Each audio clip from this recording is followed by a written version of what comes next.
Every day I'm getting asked by realtors and borrowers alike, how does somebody get an interest rate at 3.5% to begin their mortgage?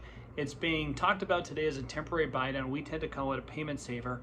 And what it does is it allows the borrower to start their mortgage 2% below current rates for year one, 1% below current rates for year two, and then in year three, it moves up to what a current rate is today. The key to making this program successful and working is that the seller has to be the one to contribute the cost to the buyer. As a rule of thumb, it costs the seller about 2%. It comes as a seller concession or a seller contribution on the purchase contract back to the buyer.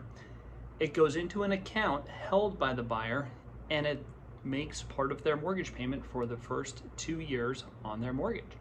As an example, if someone took a conventional loan today with 5% down and the rate was 5.5%, the first year that they're in the house, the rate would be at 3.5%. The second year that they're in the house, the rate would be at 4.5%. And then in the third year, it would be at 5.5%. So it's a graduated payment cycle that allows it to be much more affordable during that first 2 years that they move into the home. Clients will often ask, what if I sell the home or refinance within that first 2-year period? Any money that's left in that payment saver account, which was put there in the first place by the seller, goes back to the buyer as a principal reduction. So they receive that money. It comes off of the amount that's owed on the mortgage. It's a fantastic way. Buyers are excited about it. Sellers now are more willing, and they're entertaining the idea of making a contribution towards the buyer.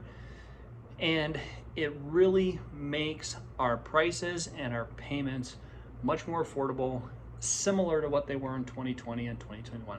It's called a payment saver. People are talking about it. Sellers are now open to it. Keep it in mind as you're talking to your buyers. Have an awesome Friday.